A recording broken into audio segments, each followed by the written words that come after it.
Assalamualaikum warahmatullahi taala wabarakatuh. InsyaAllah kumpulan kami akan membentangkan satu tajuk iaitu berkenaan dengan isu-isu dalam sektor perbankan Islam di Malaysia. Okey, sebelum kita mengulas lebih lanjut mengenai topik ini, eloklah terlebih dahulu kita lihat pengenalan mengenai perbankan Islam ini. Bank Islam atau perbankan Islam yang dipanggil juga Islamic Banking ialah institusi yang diwujudkan untuk menyediakan kemudahan dan perkhidmatan bank khususnya kepada umat Islam dengan cara yang berlandaskan kepada hukum syariah. Kemunculan institusi perbankan dan kewangan Islam terutamanya di negara-negara yang majoriti penduduknya beragama Islam telah mewujudkan dimensi baru dalam model ekonomi. Buat pengetahuan semua, Malaysia merupakan sebuah negara yang paling cepat mengalami perkembangan dalam industri kewangan Islam, khususnya dalam perbankan Islam. Industri kewangan Islam di Malaysia telah wujud lebih daripada 30 tahun. Penguatkuasaan Akta Bank Islam 1983 membolehkan bank Islam yang pertama ditubuhkan di negara ini dan seterusnya dengan liberalisasi sistem kewangan Islam, lebih banyak institusi kewangan Islam telah ditubuhkan. Okey, Assalamualaikum warahmatullahi wabarakatuh. InsyaAllah hari ini saya akan menerangkan tentang isu dalam sistem perbankan Islam. Okey, sebelum saya cerita lebih lanjut tentang isu tersebut, eloklah saya rasa saya terangkan terlebih dahulu tentang definisi sistem perbankan Islam ni. Di mana perbankan Islam adalah perbankan yang berlandaskan undang-undang Islam, iaitu syariah. Yang mana sistem ini menurut sistem yang telah digariskan oleh Al-Quran dan Sunnah kan. Di mana sistem ini amat berbezalah dengan sistem ataupun bank konvensional, di mana dalam sistem atau bank konvensional terdapat usul-usul yang diharamkan oleh Islam kan. Seperti riba, pergi goror, mesir dan lain-lain kan. Okey. Okey ni. Dan terdapatlah prinsip syariah dalam perbankan Islam ni kan. Kita kena tahu dulu sebelum masuk isu.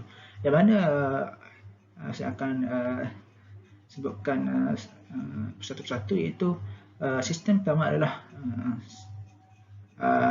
hibah, yang kedua adalah bai' al-salam, yang ketiga bai' al-innah, yang keempat bai' al-dain, yang kelima bai' bithaman, yang keenam ajil, yang ketujuh qard, yang ke-8 rahn, yang ke-9 sukuk, yang ke-10 tawarruq, yang ke-11 ujrah, yang ke-12 mudharabah, yang ke-13 musyarakah, yang ke-14 takafful, yang ke-15 musawwamah, yang ke-16 muqassah, yang ke-16 kafalah, yang ke-17 istisna, yang ke-18 adalah ijrah, thumma al-bai', yang ke-19 bai' muajjal, yang terakhir adalah ibrah. Okey.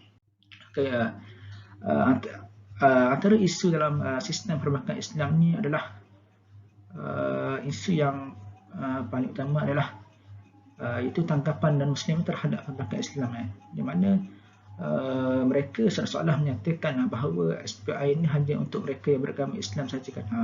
Di mana tanggapan mereka terhadap banking Islam ni hanya untuk orang Islam. Contoh nama bank Islam kan. Jadi macam mereka sudah di brainwash bahawa bank Islam ni untuk orang Islamnya, tetapi sebenarnya bank Islam ni terbuka untuk semua penganut agama kan. Mereka beranggapan juga bahawa Islam ni menghadkan penggunaan akaun bank Islam tersebut untuk bayaran yuran kemerdekaan semata-mata kan. Okey. Dan non-Muslim ni juga tidak menyadari bahawa perkhidmatan selain akaun tersebut turut terbuka juga kepada yang mereka yang bukan beragama Islam. Okey, seperti mana yang saya sebut tadi lah kan. Okey. Dan apakah cabaran dalam isu ni kan? Okey. Cabaran utama adalah dari segi kelemahan dan kekurangan penyebaran maklumat. Di mana mungkin mereka beranggapan sedemikian kerana kurangnya penyebaran maklumat dan kelemahan tu. Okey. Yang seterusnya adalah mereka tidak mempunyai maklumat yang tetap. Yang terakhir adalah kurang pengetahuan tentang perbankan Islam. Mungkin mereka juga kuranglah pengetahuan tentang perbankan Islam. Mungkin jika mereka ada pengetahuan tentang perbankan Islam, mungkin mereka akan turut tertarik dengan sistem perbankan Islam ni. Okey. Dan apakah implikasi terhadap isu ni? Okey. Mana implikasi ataupun kesan terhadap isu ni, mana ia akan memberikan kesan kepada fizikal dan mental kan. Okay. Yang kedua adalah memberi persepsi negatif.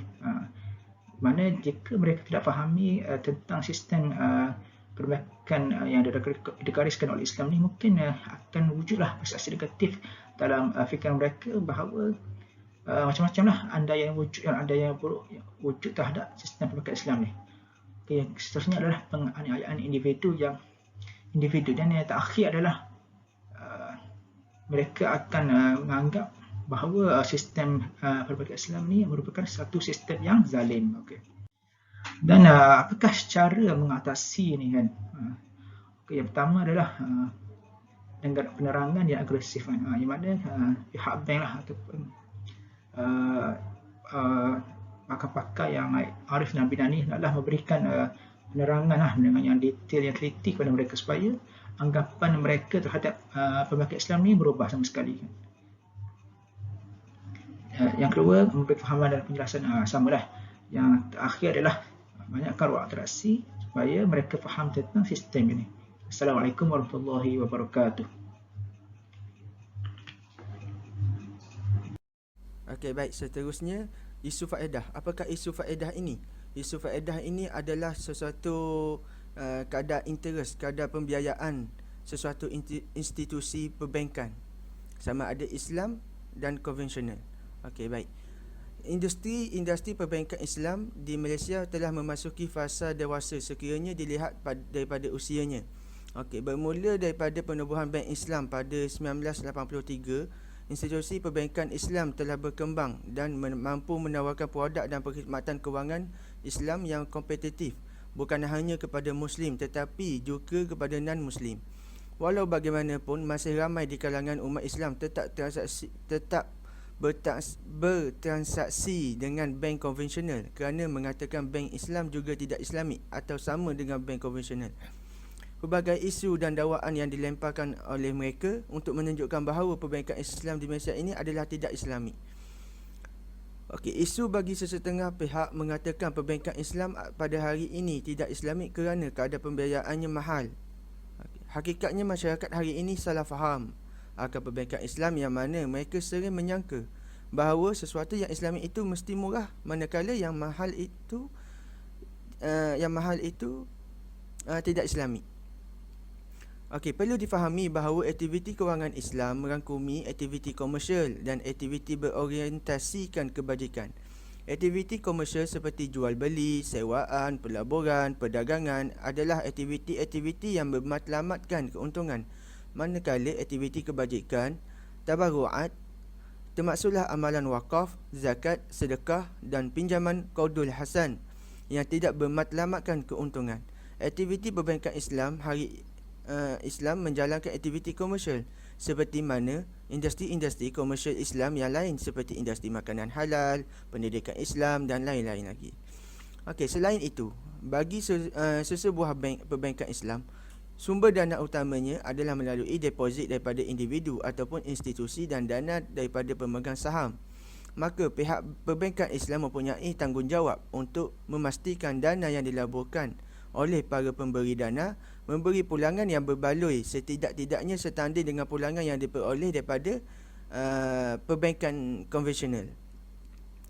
Oleh sebab itulah pihak Bank Islam meletakkan kadar keuntungan tertentu dalam pembiayaannya kepada pelanggan bagi memastikan expectation ataupun sangkaan para pelabur tercapai. Sekiranya pihak shareholder ataupun pemegang saham dan pendeposit di institusi perbankan Islam tidak mendapat pulangan yang munasabah daripada pelaburan yang dibuat, berkemungkinan besar pihak ini akan menarik pelaburan mereka dan memilih portfolio pelaburan yang menjanjikan pulangan yang lebih baik.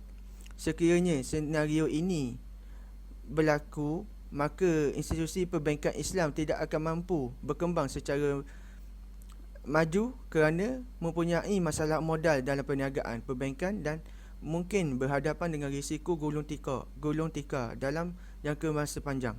Sekiranya institusi perbankan Islam tidak berdaya tahan, maka kerugian besar dalam ummah terdedah kerana kancah riba yang menggerunkan. Sesetengah pihak sering membandingkan kadar pembiayaan Islam yang bersifat kekal dengan kadar interest konvensional yang berubah-ubah.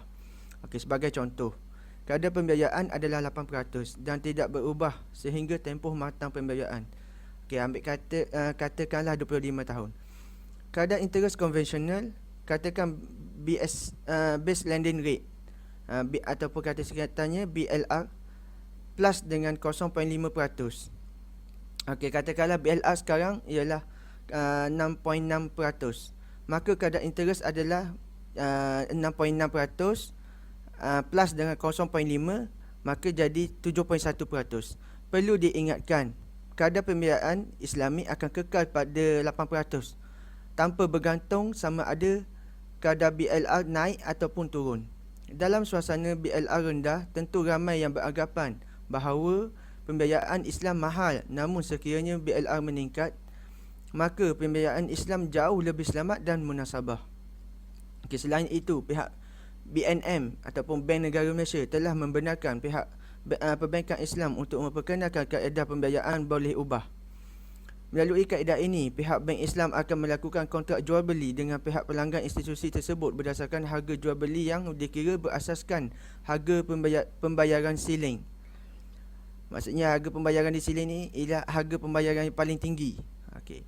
Walau bagaimanapun, pihak Bank Islam hanya meminta pelanggan membayar ansuran berdasarkan kadar pembiayaan efektif yang merujuk kepada BLR semasa. Perbezaan antara kadar pembiayaan siling dan kadar pembiayaan efektif adalah rebate yang diberikan oleh pihak bank kepada pengguna. Majlis Penasihat Syariah Bank Negara Malaysia pada mesyuarat ke-32 bertarikh